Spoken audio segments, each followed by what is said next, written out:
7 together. The UK government has committed £50 million to the island's growth deal, and this has resulted in island communities benefiting from the highest per capita deal in Scotland. The Levelling Up White Paper, as I've just mentioned, announced the development of an Islands Forum, and I've recently had discussions with local partners on how to progress this important work. Simon Judd. Thank you, Mr. Speaker. The new Islands Forum announced in the Levelling Up White Paper is a really welcome step. It will connect island communities from Scotland to the southwest with key decision makers. What progress is being made on this proposal? Brilliant question. Well, my honourable friend's absolutely right. On Monday, I had a very useful conversation with the leader and chief executive of Orkney Islands Council, and we're inviting local partners to discuss with us how best this forum can operate and deliver what we want to achieve in the islands. Jerome Mayo. Mr. Speaker, the best support that any government can give to an island community is access to a reliable and frequent ferry service. On this, the SNP has failed miserably, managing to achieve the impossible double, Mr. Speaker, of sinking hundreds of thousands of pounds in ferries which will never float, whilst the real service has increased breakdowns and the service gets worse and worse. Does my honourable friend agree that the SNP have let down island communities across Scotland? Well, my honourable friend raises an important point. It is of great concern to island communities that they are unable to rely on ferry services, and this has been the case for a number of years. I do welcome the proposals in Transport Scotland's strategic plan for the renewal and replacement of the Clyde and Hebrides ferry services and the Northern Islands ferry service. However, the record thus far does not fill me with confidence that it will be delivered. Mr. Carmike. Thank you, Mr. Speaker. Farmers and crofters in all Scotland's islands communities at the moment are facing the perfect storm of massive increases in the cost of fuel and fertilisers and increased competition on price from imports. Does the Minister agree that this would be a good time to revisit the work of the Groceries Code Adjudicator to ensure that farmers and crofters can get a fair price for their produce, and would he meet with me and a delegation from NUF Scotland to discuss this? Minister. Well, I'm delighted to say I've made two very pleasurable visits to the Honourable Gentleman's constituency, Right Honourable Gentleman's constituency, and I've heard these concerns first-hand. Of course, I'd be delighted to meet with him and the delegation from NFU Scotland and take forward their concerns. Dr. Luke Evans. Number 8, Mr. Speaker. Secretary of State. Mr. Speaker, I have regular discussions with my Cabinet colleagues on all relevant UK government policies that support economic growth in Scotland. The landmark agreement between Scotland's two governments to establish two new UK free ports will support the regeneration of communities in Scotland. Mr. Luke Evans. Thank you, Mr. Speaker. Free ports have the real opportunity to bolster the UK's economy. We here in the East Midlands have the free port that's bringing 60,000 jobs and green investment. So does my right honourable friend agree with me that this will be the case if two go ahead in Scotland? And does this demonstrate levelling up across the UK and our union? Tuesday. Mr. Speaker, everyone who cares about Scotland's prosperity will welcome the additional UK government investment of up to £52 million on top of the massive tax and customs benefits to the Scottish economy, drawing in more private sector investment. And I would have thought that all parties in Scotland would have welcomed the opportunities and the jobs that will flow from these new free ports in Scotland. However, Mr. Speaker, sadly, the Scottish Greens, the SNP government's coalition partners, oppose this, which just shows how irresponsible it was for Mrs Sturgeon to invite a party so opposed to economic growth to join her in government. Alison Poulos. Thank you, Mr. Speaker. Free ports around the world have long had an association with tax dodging and economic crime. So, in light of the government's responsibilities to bring forward an economic crime bill too, will they review their free ports policies? Mr. Speaker, that's an utterly ridiculous question. I received from the Minister a letter saying that free ports were a tarnished brand, the Scottish Government Minister, reminiscent of smuggling and tax evasion, just before they signed up to our policy. Jacob Young. Number 9. Secretary of State. The UK Government remains committed to our domestic offshore oil and gas sector, which continues to keep us warm, fuel our vehicles, strengthen our security of supply. At present, Mr. Speaker, 75% of the UK's primary energy demand comes from oil and gas, and is therefore an essential part of our energy mix. Thank you, Mr. Speaker. The oil and gas industry in Scotland, in Teesside and around the country provides thousands of people with good quality, well-paid jobs while keeping the lights on and keeping Britain moving. Does the Secretary of State agree with me that it's vital that we encourage North Sea oil and gas exploration, ensure we have the energy security and independence in this time of uncertainty, but also that these sectors will help us decarbonise in the long run and achieve our net zero goals through projects like Net Zero Teesside? Secretary of State. Mr. Speaker, I absolutely agree with my honourable friend about the importance of our domestic oil and gas sector. The North Sea Transition Deal is a global exemplar of how a government can work with the offshore oil and gas industry to achieve a managed energy transition which leaves no one behind. And it is this government, Mr. Speaker, this government that supports oil and gas, that supports the jobs in Scotland, over 100,000 jobs linked to the oil and gas industry, but also supports a transition rather than extinction of that industry. Bill Lesterson. Question 10. Minister. I regularly discuss issues of importance to Scotland with ministers, including support for Scotland's renewable energy sector. The government recently announced that its flagship renewable energy support scheme, Contracts for Difference, will run more frequently. Scotland has benefited significantly from this scheme, with 34% of all projects awarded to date in Scotland. Bill Lesterson. Promoting renewable energy generation in Scotland is critical to supporting jobs in Scotland. But without action from the government, it's not inevitable that Scotland's renewable potential will lead to job creation at home. In fact, we've seen ScotWind sold off to foreign owners.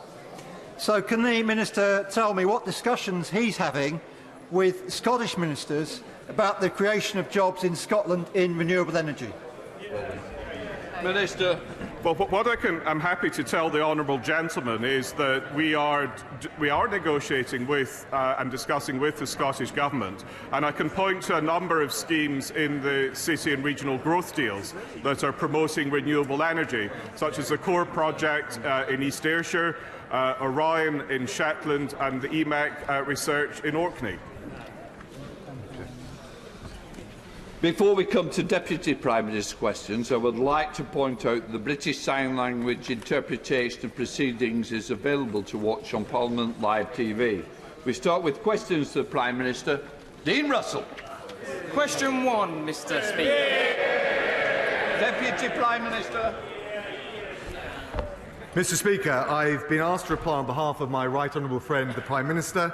As the House will know, he's travelling in the United Arab Emirates, Saudi Arabia, to discuss energy security, diplomatic action on Russia and Ukraine, and regional issues, including Iran. Mr. Speaker, with your forbearance, may I also say that I understand that 4 members of the Ukrainian Parliament are here with us in the gallery today.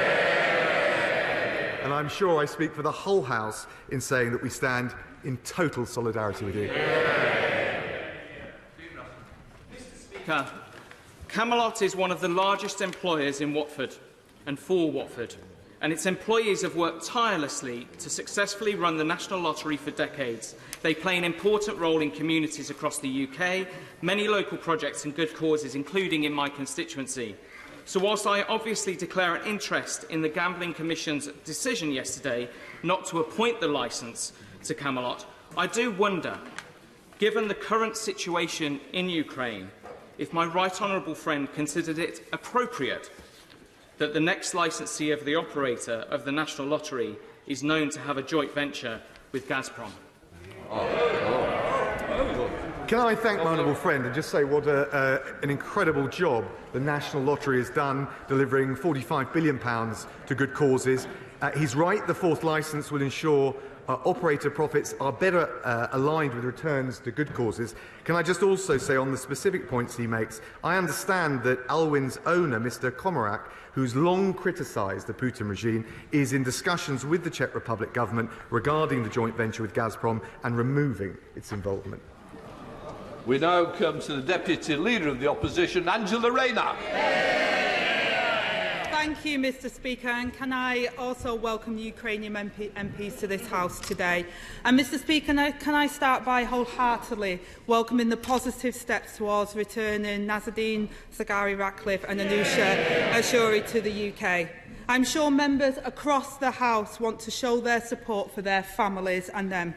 I know the Minister would agree that this devastating situation must never be repeated, and other British nationals still trapped in Iran need to be brought home. So will the Minister commit to a review of these cases to understand what more could have been done by the British Government to secure releases, and whether the lazy comments of the Prime Minister worsened the situation? Deputy Prime Minister. Thank you, Mr. Speaker. Can I first of all say that I can't yet confirm the reports we've seen in the media, but of course it feels like positive signs, and of course no one wants more than me, but I'm sure all members of the House, to see Nazanin, but also all of the arbitrarily detained nationals reunited with their loved ones. I can tell the Honourable Lady, having worked for 2 years with the concerted diplomatic effort led by the Prime Minister, that we have done absolutely everything that we can. She shouldn't give succour to the despotic regime that detained our nationals in Iran or around the world by suggesting it's anyone else's responsibility other than theirs. Mr. Speaker, it's exactly for that reason that I asked for the review, that it's important to learn from our mistakes so we don't end up with other innocent families facing this ordeal again. So I hope the Minister will consider my comments. Mr. Speaker, I'd like to thank all of the people who have been working tirelessly to bring British nationals home from Iran, our diplomatic staff and our world-leading British intelligence agencies. The role of the British intelligence today is critical in the face of Putin's aggression. The Deputy Prime Minister oversaw our foreign intelligence services as Foreign Secretary, so can he confirm if at any time he overruled or ignored direct advice from the British security services? Deputy Prime Minister. Can I say to the Honourable Lady, what she suggests is nonsense. She's talking about the House of Lords Appointments Commission. They have a vetting process. I have never overruled intelligence advice, and I wouldn't comment on the details of it. What I would say, and would agree with her, on the strength, the agility of the British diplomatic service, which time and time again are the unsung heroes in returning British nationals, often less celebrated cases than this, but I think now is a great opportunity to recognise the heroic work they do. Absolutely, I agree with the Minister regarding his comments on their heroic work. The Right Honourable Member was Foreign Secretary on the 17th of March 2020, when British intelligence reportedly warned against the granting of peerage to the Prime Minister's close friend and now Lord Lebedev of Hampton and Siberia. 48 hours later, the Prime Minister visited Lebedev at his home in London. Details of that meeting have never been released. In July 2020, Lebedev's appointment as peer was announced. So can he tell the House what changed between the security warning and the appointment?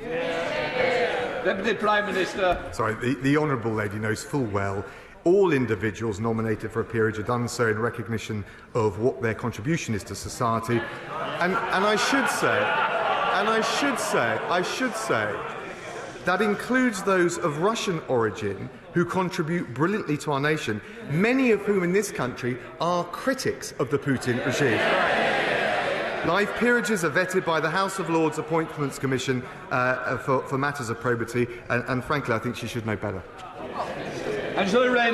Mr. Speaker, what I do know better is the central duty of any government is to keep the British people safe. There are now widespread reports that the Prime Minister did not accept warnings from our own intelligence services, granting a Russian oligarch, the son and business partner of a KGB spy, a seat here in this Parliament. It shouldn't matter if such a warning was about a close personal friend of the Prime Minister.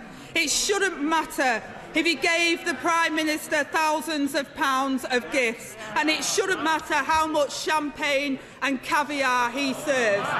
There's no ifs or buts when it comes to the safety of the British people. So I ask the Deputy Prime Minister, can he guarantee that the Prime Minister never asked anyone to urge the security services to revise, reconsider or withdraw their assessment of Lord Lebedev of Hampton and Siberia? Deputy Prime Minister. The suggestion she's making is sheer nonsense. But if she wants to talk about national security, then I remind her that she and her shadow cabinet colleagues not so long ago wanted the honourable member for Islington North.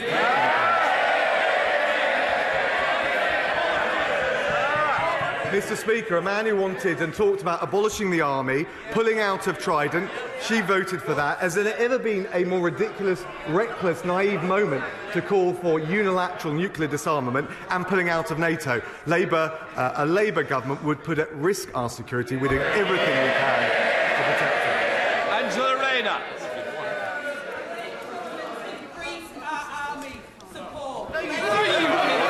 To NATO. And may I remind the Deputy Prime Minister that it was his Prime Minister in 2015 that said he wasn't sure if it was morally irresponsible to work with Putin. So I don't think he's on safe grounds there. Last week, Mr. Speaker, my right honourable friend, the Leader of the Opposition, said that Britain should never again be at the mercy of a foreign dictatorship for our energy and fuel security. This week, the Prime Minister has gone cap in hand from one dictator to another on a begging mission to the Saudi prince to bail him out. Mr. Speaker, the government have had 12 years to end their reliance on foreign oil and invest in homegrown energy to secure our supplies. Their failure has left us all vulnerable, relying on another murderous dictator to keep the lights on and pumps open. I'm going to hear this question. If some people don't want... Somebody wants to make a... If you want a little argument, I'm more than happy, because we can argue outside when you're there. But for the moment, I need to get on. I want to hear the question. Angela Rayner. Thank you, Mr. Speaker. The government benches have a choice. They could accept Labour's plan to save working families hundreds of pounds on bills funded with a one-off levy on the soaring profits of big energy companies. So I ask the Deputy Prime Minister, is their only plan to keep on begging? Deputy Prime Minister. Well, can I just gently say to the Honourable Lady that when she was campaigning, as the rest of them were, to make the Honourable Member for Islington North Prime Minister, this Prime Minister was Foreign Secretary leading the response to the nerve agent attack. I hate to say it, you can't keep going back for 12 years as a defensive mechanism. What we want to do, I'll decide, thank you. What I want you to do, Deputy Prime Minister, please, if we can try and stick to the general, I have a lot of people ahead of me who are desperate to get in, without talking about history. How far we want to go back is one thing in passing. Deputy Prime Minister. Thank you, Mr. Speaker. When she was... Order. Sir Desmond is not responsible for the opposition's policies. This is about the government. This is about questions to the Deputy Prime Minister. I'll put the questions and decide which to write. Deputy Prime Minister. Thank you, Mr. Speaker. I wanted just to point out, and I hope it's not ancient history, that the Prime Minister was, as Foreign Secretary, galvanising the response to the nerve agent attack in Salisbury at the time where the honourable member, the former leader of the Labour Party, was siding with Putin against the UK. What did the Honourable Lady have to say on Sky News? He's a very strong leader. She can't wait for him to become Prime Minister.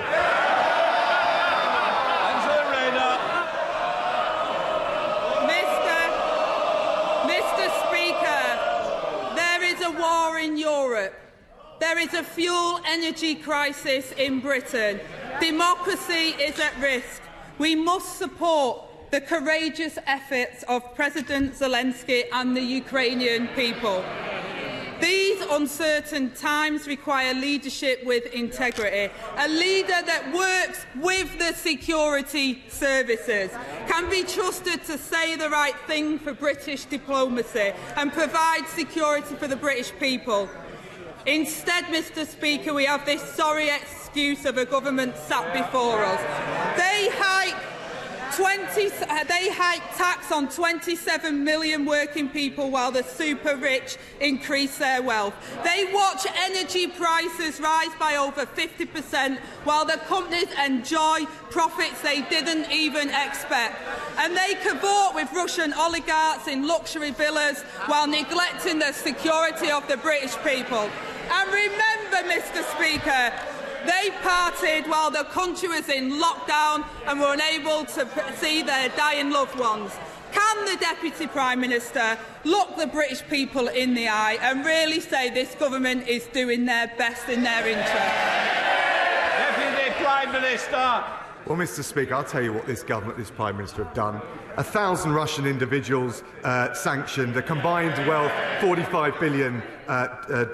The impact of the sanctions and the diplomatic effort that this Foreign Secretary and this Prime Minister have led, the ruble plummeting, the Russian stock market at record lows, doubled the interest rates. We've also showed, Mr. Speaker, the big-hearted spirit of this government and indeed this nation, with the 5,500 visas granted to Ukrainians to come here, and also the humanitarian route, which has now got 100,000 sponsors applying to come to take Ukrainian families in these homes. While she's in her social media echo chamber, that's what this government is doing.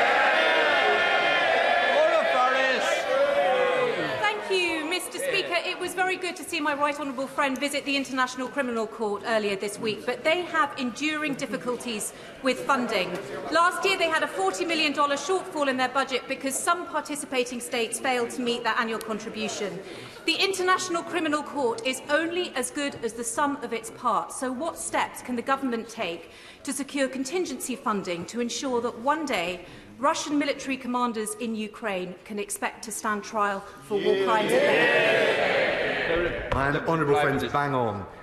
The Assembly of States Party is looking at the arrears. I was in The Hague on Monday speaking to the prosecutor and the President of the Court.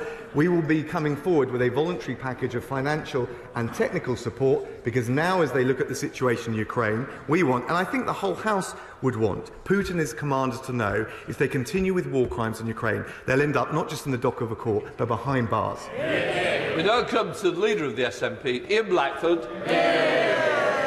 Thank you, Mr. Speaker. And can I welcome our 4 colleagues from the Parliament of Ukraine who are with us today? We all stand with them. Mr. Speaker, I've spent much of the last week trying to help the Scottish charity Dnipro Kids, established by fans of Hibernian Football Club, who've evacuated 48 children from orphanages in Ukraine and are desperately attempting to provide them with temporary sanctuary in Scotland. Mr. Speaker, there is a plane ready and waiting in Poland to bring these orphans to the UK on Friday, but that flight will leave empty without the necessary paperwork from the Home Office. The Polish authorities, Edinburgh City Council, the Scottish Government and the orphans' guardians are all working to bring these children to safety. I work with UK Government ministers to try and make this happen, and I want to commend Lord Harrington in particular for his efforts. But a week on, the Home Office is still proving to be the only obstacle in the way, and it risks leaving these children stranded. So I'm pleading with the Deputy Prime Minister, remove these obstructions before it's too late. Will he work with me and the Ukrainian authorities to guarantee that these 48 Ukrainian orphans will get on that plane this Friday? Hear, hear. Deputy Prime Minister. Can I thank the honourable gentleman for all he's doing? This is a heart-rending situation. We want to do everything we can. Of course, There are a range of issues in this case, including the wishes of the Ukrainian government on where orphan children should go and should be living, whether any necessary permissions have been sought from the Ukrainian and or Polish governments. This isn't actually about bureaucracy, it's about genuine safeguarding issues, but I certainly want to work with him in the best interests of those children. Ian Blackford. I'm asking the government to do just exactly that, because we've been working with the Ukrainian and Polish authorities. We have their support. We need the Home Office to give us the paperwork that will make that happen. Because, Mr Speaker, this one case goes to the heart of the failure in the UK government's response to the biggest refugee crisis in Europe since World War II. It is deeply concerning that it has taken the intervention of several ministers of state, letters to multiple European ambassadors, and the fear of this case being exposed in the chamber to try and force movement in an urgent case involving almost 50 vulnerable children. Even where there is the will, it seems that simply there is no way that the Home Office can get involved. I shouldn't have been sending letters to the authorities in Ukraine and Poland. The Home Office should have been doing it. If all these powerful people can't make it happen, what hope do all the other children fleeing this awful war have of finding sanctuary in the UK? The United Nations are now estimating that almost 1 child a second is becoming a refugee from the war in Ukraine. These 48 children will not be the last who need sanctuary and safety. Surely the Deputy Prime Minister agrees it shouldn't have taken this level of intervention and pressure for the Home Office to do the right thing by these children. Minister. Well, can I just say to him, it's very important that the proper international practices on safeguarding are followed. I know he appreciates that. We're keen to find out if family reunion options with Ukrainian family in the region have been considered. We also know, can you just listen for a second, because it's important. We also know that many children in state care in Ukraine have family members in the region for safeguarding and well-being of the children. That must also be considered. More broadly, he raises the issue about refugees and children. On top of the measures that I've already mentioned, we're making plans for the arrival of 100,000 Ukrainian children through the Education Secretary in our schools. And I pay tribute to the Health Secretary for bringing Ukrainian children suffering from cancer over to this country to receive the vital treatment they need. Thank you, Mr. Speaker. British servicemen and women have served under operations Kibrit and Orbital since 2015, working with the Ukrainian armed forces and helping to shore up the eastern flank of NATO, which is now more important than ever. Would the Deputy Prime Minister join with me in putting on the record the gratitude of this House and consider what recognition we can give them for their service and for their role in history? Deputy Prime Minister. She's absolutely right. She's totally right to pay tribute to the professionalism, the dedication, the sacrifice of our armed service men and women every day to defend this country. She'll know that recognition for all military operations is kept under continuous review, and I know that the Defence Secretary will have heard her very compelling suggestions. Stephen Farr. Thank you, Mr. Speaker. Can I first of all wish you and the entire House an early happy St Patrick's Day? Now, there was a 3.1% increase to universal credit and other benefits set by the government last September, but inflation is now pushing 7%. The Joseph Rowntree Foundation, Trussell Trust and many other organisations have highlighted the real jeopardy that millions of people are now facing from a real terms cut in the level of benefits, and other measures from the government simply don't compensate for that. So surely it's not tenable for the government to stick so rigorously to a decision taken 6 months ago, whenever circumstances have changed so radically since then. Prime Minister. Can I thank the honourable gentleman?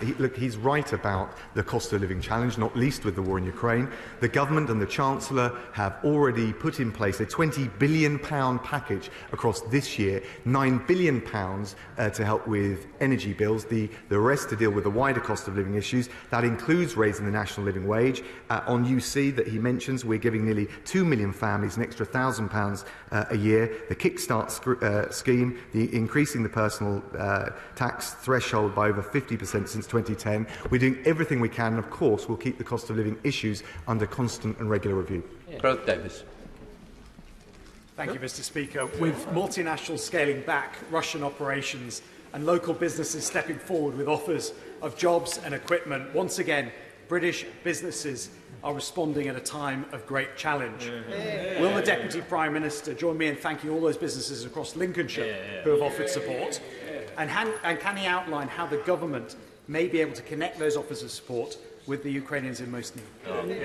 Deputy Prime Minister. Can I thank my honourable friend, and I do join him in thanking all those businesses, but also all the charities and the individual families up and down the country who have shown the big-hearted traditions that make this country so great.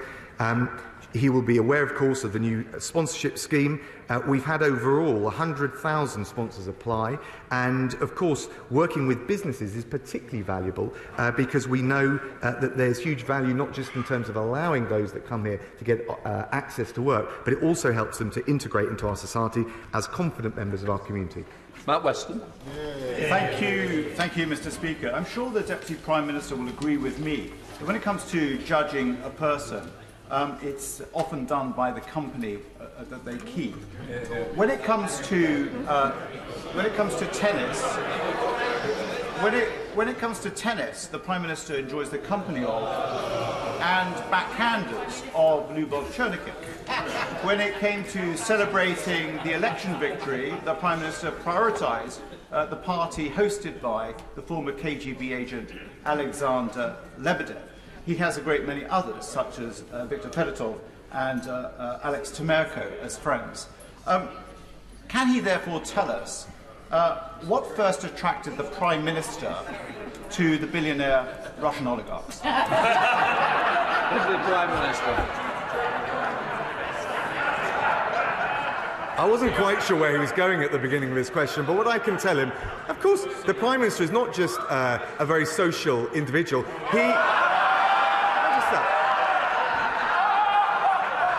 He wants this country to be open, outward-looking to the world.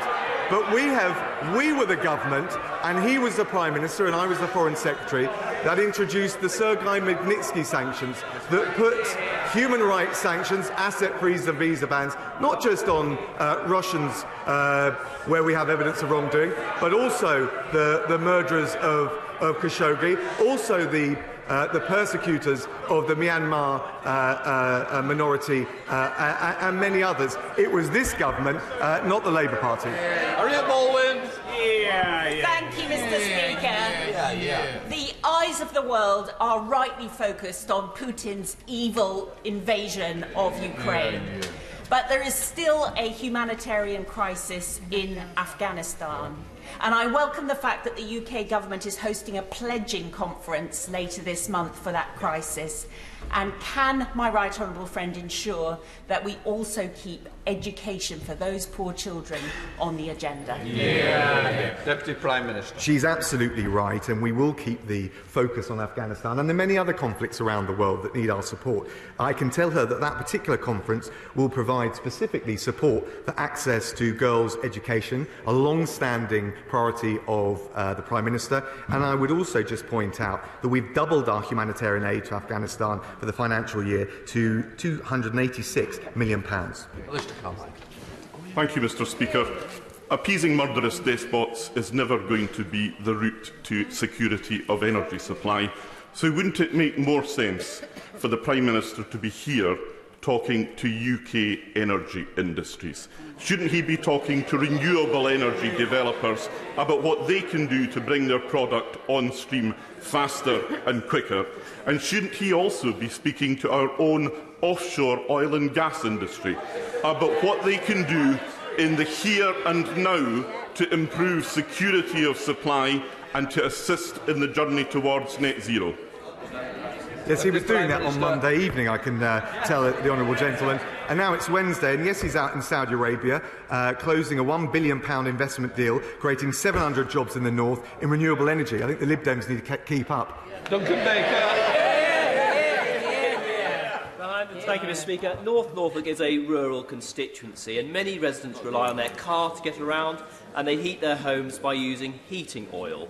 The price of crude oil may have come down in the last few days, but the petrol pumps are still going up, and I've had constituents who are quoted £2 a litre for heating oil. This not only affects working families, but pensioners in rural areas who are on a fixed income.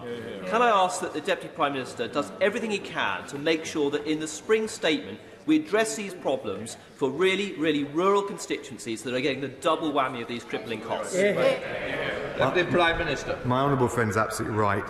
He knows that we have got a £20 billion package this year dealing with the cost of living, £9 billion of it focused on energy prices. The issues that he talks about for his constituency, but I think up and down the country, are I think, very well made, and I know the Chancellor will have heard his suggestions. Jeff Smith.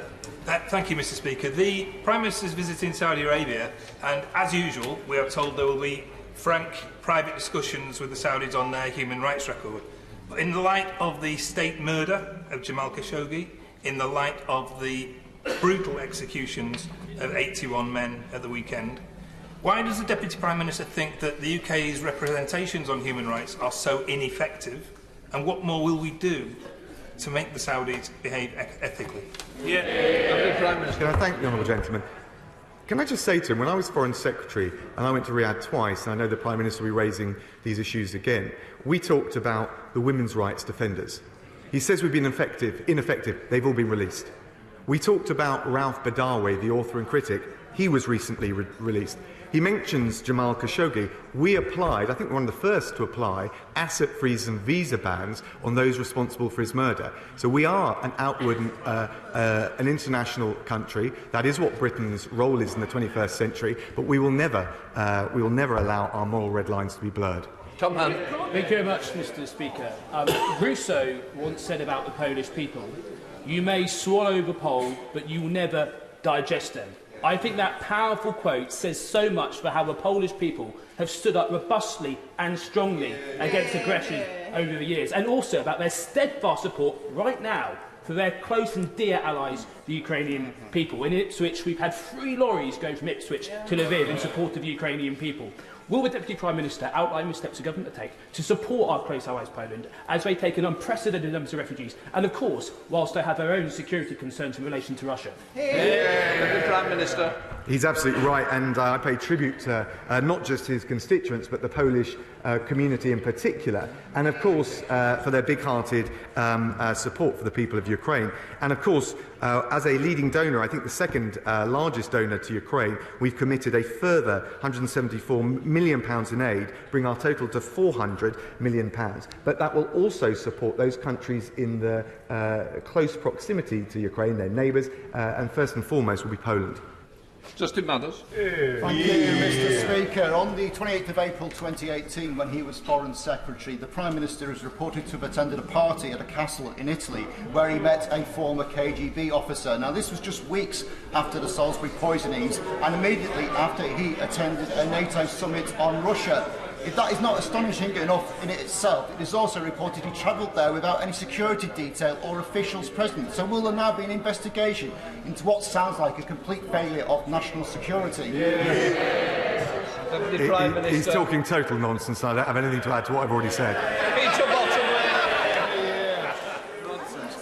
In addition to my constituents' concerns for Ukraine, they're also concerned about planning policy. I wrote to the Prime Minister in October 2019 about the threat to the Goring Gap. It's against government policy, it's against public interest for every green field that's a strategic gap to be built on, and inspectors made a decision which would wipe away the planning powers of every local council in the country.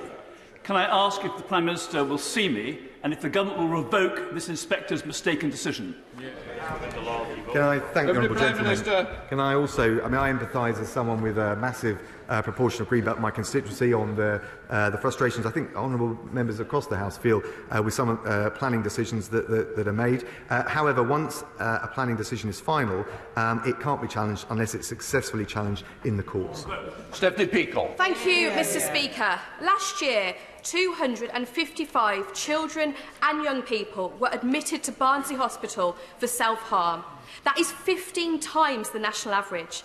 This is a public health crisis. So will the Deputy Prime Minister ask the Health Secretary to meet with me and healthcare providers from Barnsley to immediately respond to this mental health crisis?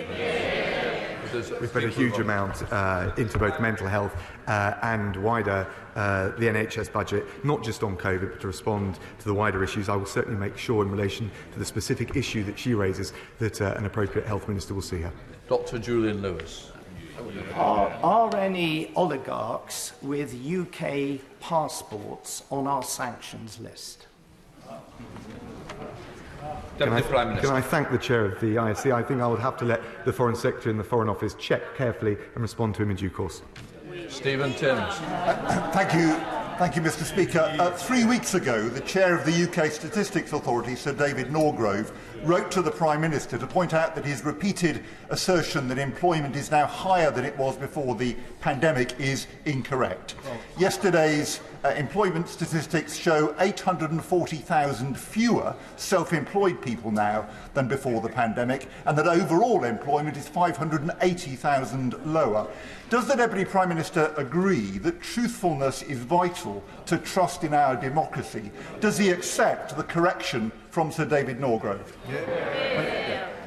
Look, of course, we listen very carefully to David. But what I would say to the honourable gentleman is actually he points to the data yesterday. It showed that unemployment has fallen below 4%, is back at pre-pandemic levels, and is being termed a remarkable success from everyone to the Resolution Foundation. He talks about the truth. There's one golden truth, and that is whenever there is a Labour government in the past, unemployment has always been higher when they left office when they started. Mr. Speaker, that's the jobs guarantee you get with Labour. Thank you, Mr. Speaker.